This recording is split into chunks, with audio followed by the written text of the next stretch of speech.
Thanks. We just got a letter. We just got a letter. We just got a letter. We just got a letter. Wonder who it's from. It's a letter from our friends. So on KI Live the other day, Wizard101 teased a new mailing system, and I wanted to kind of talk about that a little bit. So in the spring update, it looks like they're going to be adding something called the Pixie Post Mail system. And oh my god, we actually have a content creator here. Small world. Anyways, basically on KI Live yesterday, for me it's yesterday, I don't know when this video is being uploaded, probably be a few days ago for whenever you guys see this, they teased a mail system called the Pixie Post Mail, and how it works is there's going to be something in the social tab. There's going to basically be just another tab right here for the mail, and you can click it and you can send a friend, anyone, I believe anyone on your friends' messages. I think you can only do like 10 a day if I'm not mistaken. There's a time limit on how many you can do a day. It's pretty interesting. It's 250 gold, so it doesn't really cost anything. Basically 250 gold is nothing. And what I thought was actually really cool is there's this neat little animation that you get when you receive a letter or when you send a letter, and I can imagine that because that animation is there, this feature will actually be used a little bit more than usual. I do have to say this, I don't think this feature is going to be used very much. I don't. I think that what's the point of going out of your way to send a letter to someone when you can just, message them through text chat? I don't understand. I don't really understand what's the purpose behind it. I can see maybe if you're trying to message a friend that's offline, but then again, just add them on Discord. Just add them on another website. I don't really see the purpose. And honestly, this spring update is looking to be kind of a nothing burger, if I'm going to be honest here. I mean, a Fairgrounds revamp sounds pretty cool, and we actually got a new teaser today about something perilous or something like that. It seems like it's going to be maybe a new dungeon or something, which it might just be the gauntlet that's being teased here. We're not actually aware of it, what's being teased here, but based on the teaser, it looks kind of like a Fairgrounds tent. But I digress.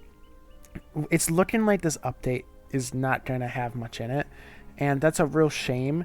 And this little Pixie Post Mail thing, it's definitely going to be a neat feature. It's going to be cool and all, but I don't really see the practicality behind it when you can literally just message a friend on Discord, or you can literally just text someone, or you can literally use your in-game text chat to message people. I don't really understand the thought process behind adding a whole entire new system into the game. You could pretty much just make it so that you could see text chat messages when you're offline. You could just text chat someone whenever. Let's say let's get an offline friend here. Let's say Alex Ember here. I try to message Alex Ember. Let's say that there's a button here that allows me to text chat him even when he's offline. I do whatever. I text him, right? And he's not going to get it now, but maybe there's like a message box or something. Maybe it's in your spell book. Maybe it's right here. Who knows? There's like a message box where you can click on it and he can see the message, the time it was sent, whatever. What's the point of adding an entire new mailing system to the game when you can just do that? And I get it. They're trying to be like, I guess, quirky and stuff, and they're trying to add like a fun new system.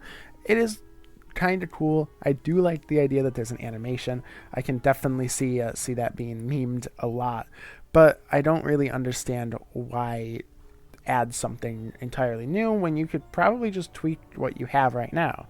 That wasn't the only thing that was teased in the King's Isle Live. There's also a quest friend finder kind of feature, which this one I can see being used a lot more by newer players and people that are questing. Basically, I believe this is probably also going to be in the social tab.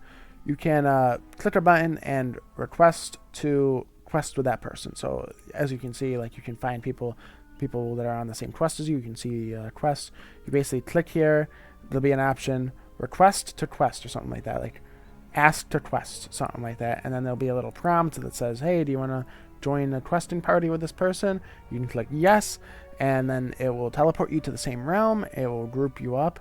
I think that's pretty cool. I think that's pretty a pretty unique feature, and I can definitely see that being used.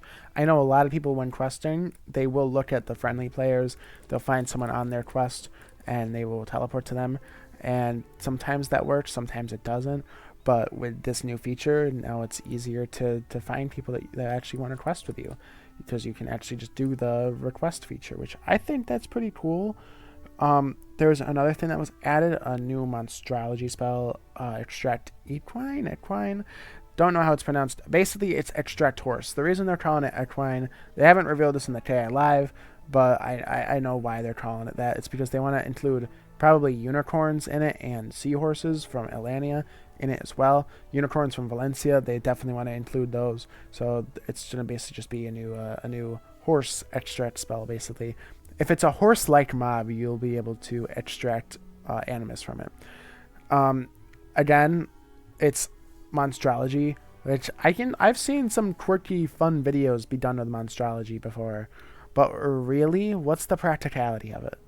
One more thing, Eugene, give me that.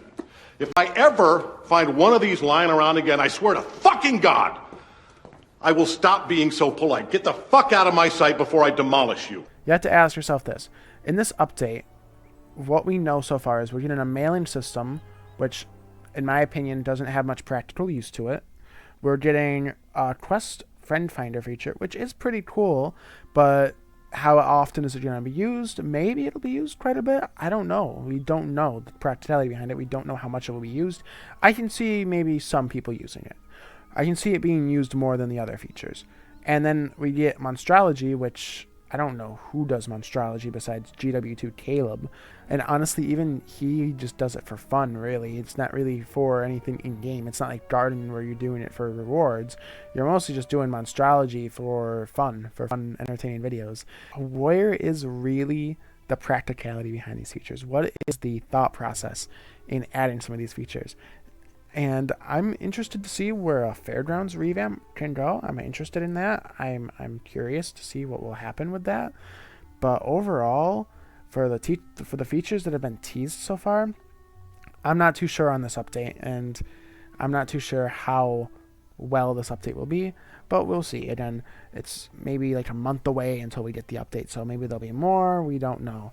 But anyways, that's going to be the end of today's video. Thank you all very much for watching. If you can like and subscribe, it helps me out a ton.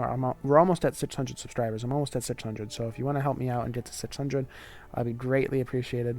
Thank you all very much for watching, and I'll see you all in the next video. Goodbye.